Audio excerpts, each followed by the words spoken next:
Hello everybody, how are you? I am good, so let's start our English lesson of the week. My name is Teacher Jessica and let's start our review. Yes, so guys, this is the end of the unit of this module, né? We have the module. We have the unit 4. We started this unit 4 about school life and we finished, thank God.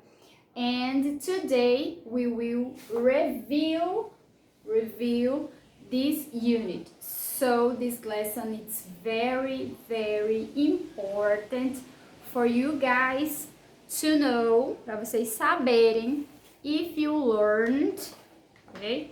Everything on this unit, para ver se vocês realmente absorveram aí, tá certo? E se não tiverem esse, então vai ser o momento, tá? Eu vou relembrar com vocês aí tudo que a gente viu nessa Unit 4, tá? E depois explicar as atividades. So, pay attention and repeat everything I said, ok? Tudo que eu for pedindo aí pra vocês repetindo, vão pronunciando aí. Let's go, okay? So guys, please take your book and open at page 48, okay? 48 in the start of the Unit 4 School Life. Então a gente já iniciou aí essa unidade learning about school life or studies life, maybe I call this way. Porque quando a gente, ainda é um aluno da escola, da faculdade, a gente chama mais school life. Mas como eu sei que a maioria da turma, já não é mais aluno, não é? E sim trabalha. Então você pode somente chamar de studies life. Então é a vida dos estudos, né? Em que momento aí que a gente sabe que estudar tem que ser para a vida toda, a gente sempre tem que estudar, mas, dentro da escola é só até um período. Então a gente pode chamar então aí de studies life. Então a gente já iniciou this unit talking about verbs, que são os verbos that talk about studies, os verbos que a gente usa para falar de estudos, ok? Let's remember and pronunciate them. Se você tem alguma que você não sabe o que significa, essa é a hora de tirar as dúvidas, tá? Let's repeat. Aqui coloquei verbs, tá? Deixa eu botar aqui no destaque para não confundir. I put study, não coloquei todos, tá? Somente os principais. Study, read, I read books. Read. Practice, you need to practice your English. You need to practice your English. Você precisa praticar seu inglês, então practice, praticar. Discuss. Students, discuss your ideas with your friends. Students, discuss your ideas with your friends. Então, alunos, discutam as suas ideias, com seus amigos. Então, discuss é debater, discutir, falar sobre algum tópico, ok? Discuss. Learn, aprender, não é? So, I learned English since 2013.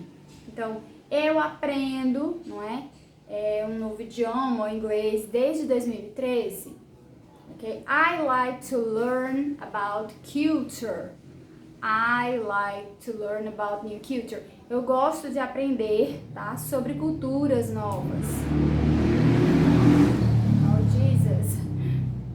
Write. Oh, não confundam com read. Read, write. Write é escrever. Ok? So, J.K. Rowling writes the stories about Harry Potter movies and books. Ok? Então, a autora J.K. Rowling escreve os livros, da saga Harry Potter e os filmes. Ela escreve. Então, o verbo é escrever. Write, ok?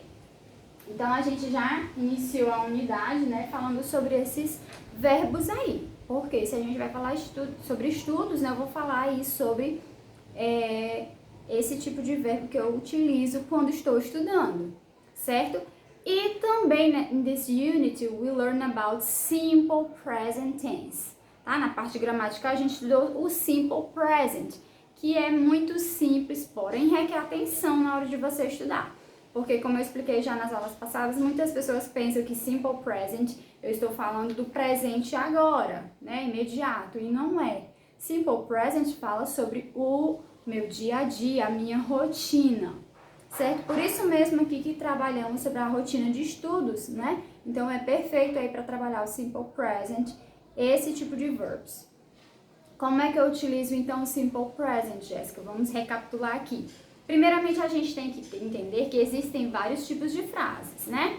Existem as afirmativas, as negativas e as perguntas, né? Esses três tipos de frases, eles vão mudar conforme, né, você vai fazer. Cada uma dessas frases vai ser alterada alguma coisa no verbo ou vai acrescentar algum verbo auxiliar, certo? Então, no simple present, existem as duas maneiras.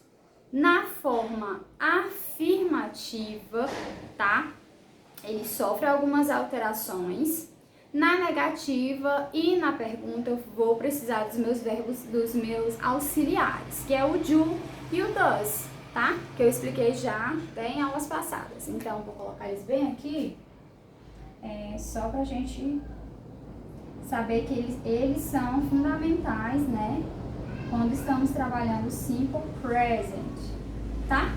Então, vamos aqui. Eu trouxe exemplo de uma frase afirmativa, tá? Primeira pessoa, coloquei I como sujeito da frase, ok? Então, tá no presente, simples essa frase.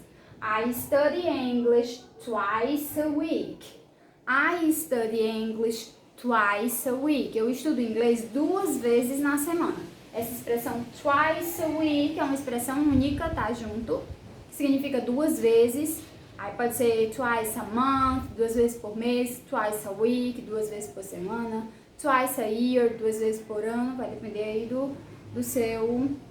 da sua expressão que você quer passar. Então, I study English. Jéssica, eu não vi nenhuma alteração no verbo. Não, porque o sujeito é I, certo? E I, you, we e they não sofrem alteração nenhuma, tá? Na afirmativa, tá certo? Então, o verbo continua na sua forma base, study, ok? Então, já na terceira pessoa, quem é a terceira pessoa mesmo, teacher? He, she, it, tá? Então, quando eu me refiro a ele, ela, ambos singular, tá? Referindo a uma pessoa apenas. E ele ou ela para animais ou coisas que geralmente não é nem muito usado, mas se aplica a regra. Então, she poderia substituir por Jéssica, Ana, Joana, qualquer mulher, ou também poderia ser he, né? Poderia ser qualquer um nome também masculino. Então, she reads magazines in the morning. She reads magazines in the morning. Então, como vocês observam aqui, o meu verbo read sofreu uma pequena alteração, ele acrescentou um S. Por quê, Jéssica? Porque é terceira pessoa, tá? Então, na terceira pessoa, o verbo, quando for a frase afirmativa, ele vai sofrer uma alteração. E como é que eu vou aprender essas alterações, Jéssica? Tem o quadrinho explicativo, tá?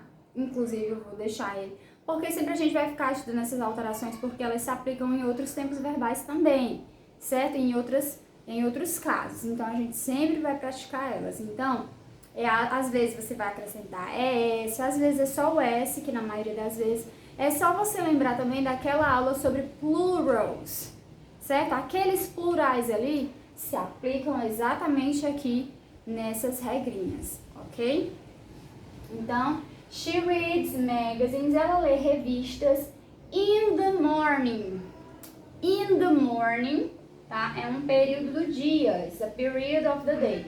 In the morning, de manhã, tá? Olha aqui, preposition, que também estudamos, né?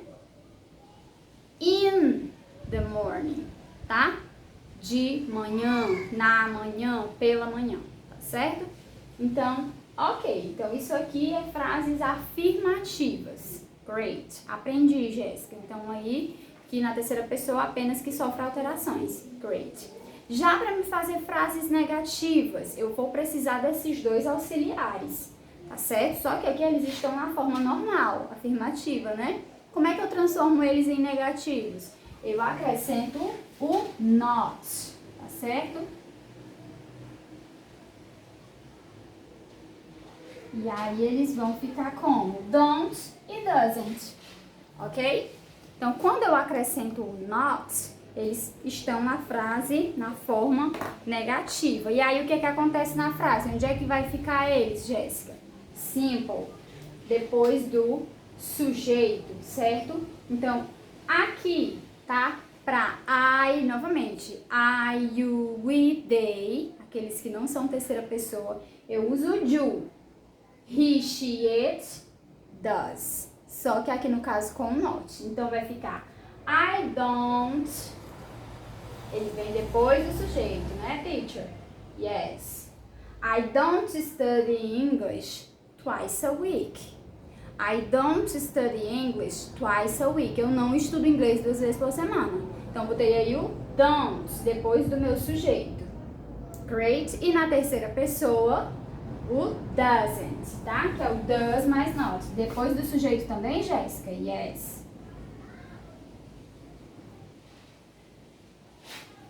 Colocando assim em cima para não ter que apagar, tá, students? Ó. She doesn't aliás. E também, como na terceira pessoa o verbo sofre alteração, né, na forma afirmativa, quando passa para a negativa, volta ao normal esse read, tá? Então, essa alteração aqui não precisa mais usar. As alterações são só na forma afirmativa do verbo, tá? Então, volta aqui o read para a forma normal. She doesn't read magazines in the morning. She doesn't read magazines in the morning. Ela não lê revistas pela manhã, ok? Então, esta é a forma negativa. Don't, doesn't. Somente isso, depois do sujeito. E para fazer question, Jéssica? Tira-se esse not e eles voltam aqui para a forma normal, do e does, certo? E onde é que eles vão ficar na minha frase, Jéssica? Como é question, sempre que vocês verem uma frase, pergunta, que é uma question, esses verbos auxiliares, eles sempre vão vir no início da frase, tá bom? Então, vai ficar do, bem aqui, e o does, bem aqui. Jéssica, a mesma coisa, então, em relação ao sujeito, né? I, you, we, they é o do. He, she, it, does. Tá certo? Então, transformando isso aqui em question. Do I study English twice a week? Do I study English twice a week? Eu estudo inglês 2 vezes por semana? Question, tá? Então, do vem no início da frase. Does she read magazines in the morning? Does she read magazines in the morning? That's okay? E como sempre, Jéssica, para toda pergunta tem a resposta, não é? Ou quase todas. Então, qual seria a forma de eu responder? Você pega esse mesmo auxiliar e o sujeito, tá certo? No caso aqui, como é I, a resposta vai ser you, né? Na resposta. Então, preste atenção. Então, do I study English twice a week? Yes, I do. Resposta positiva. No, I don't. Yes, I do. No, I don't. Tá certo? Does she read magazine in the morning? Yes, she does. No, she doesn't. Okay, students? So, this is the simple present. Eu sei que às vezes parece que é um montão de coisa, mas se você ver aí, gente, não é difícil, tá? Se você organizar no seu caderninho do jeito que eu falei aqui, coloque outros exemplos utilizando esses verbos, ó. Não tem como ser difícil, ok? Não tem como. Também estudamos durante aí essa unit about the days of week, tá? Days of week and months, e os meses do ano. Vamos só relembrar aqui pronunciation. Days of the week, days of the week. Sunday, Monday, Tuesday, Wednesday, Thursday, Friday, Saturday. Ok? Se você consegue pronunciar já eles sem precisar ir acompanhar nenhum papelzinho, tá show. Perfect. Months of the year: January, February, March, April, May, June, July, August. We are in August, right? On August. September, October, November, December. Okay? So these are months of the year, meses do ano. Então a gente também estudou. Durante também essa lição aprendemos ordinal numbers, tá certo? Já aprendemos no primeiro módulo cardinal numbers, 1, 2, 3, 4, 5, 100, to 200, e aprendemos então agora os ordinal numbers, first, second, third e por aí vai, né? Tenth, lembrando lá daquelas regrinhas, é só você voltar aí na página que você vai relembrar elas todas aí. Great. Deixa eu ver mais alguma coisa que vimos. E também estudamos the period of the days, né? Period of the days. What is this, Jéssica? Os períodos do dia que a gente tem, né? In the morning, pela manhã. In the afternoon, pela tarde. At night, pela noite. In the evening, o começo da noite, né? In the evening. Jéssica, e quando eu estudei isso daí, né, eu observei que antes das palavras morning, evening, afternoon, night, tem uma preposition. A gente estudou também prepositions of times. Aliás, ainda estamos estudando, né? A gente só teve uma aula sobre prepositions. Inclusive, hoje tem uma atividade sobre isso, ok? Então, prepositions são aquelas palavrinhas que vão aí conectar as palavras para deixar as nossas frases, tá, melhores, mais fáceis de ser compreendidas. E essas que nós estamos estudando particularmente, né, prepositions of time, que é a expressão do tempo, elas vão determinar em que tempo que acontece alguma coisa. Então, na aula passada, se você assistiu, eu expliquei direitinho, dei dicas para vocês, não é? Quando é que eu uso on, when e o at, certo? Geralmente elas vão vir antes, before, né? A time word. Elas vão vir antes de uma palavra que expressa tempo, né? Pode ser year, um ano, pode ser month, week, pode ser morning, night, pode ser um horário do dia, 9 o'clock. Então, in the summer, certo? Uma estação do ano e por aí vai, tem? Jéssica, mas às vezes eu me confundo muito com elas porque parece que quando eu falo dá o mesmo sentido. Gente, não se atentem tanto às regras de como usar o when, when, at. É mais para você ter uma noção geral, tá certo? Mesmo nativos, falantes, tá certo? Usam as preposições de forma incorreta, certo? Isso é natural. A nossa própria língua, a gente usa as preposições às vezes incorretas. Então, não tentem tanto se querer aprender perfeitamente cada uma, tá? Tentem ver as principais, tentem ver as que são mais utilizadas, tá bom? E se você se confundir, isso é natural. Por isso que a gente vai estudando elas aos poucos. Preposições é uma coisa que a gente começa a estudar no primeiro ano, tá, do inglês, e vai até o último, porque são muitas expressões, certo? Então, let's go. Agora a teacher vai explicar os exercícios de vocês, tá certo? Então, eu vou pedir que vocês vão lá pro review, active review, né, no caso, active review na page 58. Vocês vão fazer a 58 e 59. É importante que nessa atividade vocês tentem não pesquisar porque aqui justamente é uma forma de você ver se você absorveu esse conteúdo, tá certo? Então, primeiro tenta fazer de acordo com o que você aprendeu, tá? Aquelas que você não conseguir de jeito nenhum, aí sim você consulta a teacher, consulta outras fontes, tá bom? Então, para que você saiba em que parte ali, Jéssica, eu não consegui pegar muito bem esse conteúdo, para você saber aí onde você precisa melhorar. So, first we have a surprise party. Surprise party.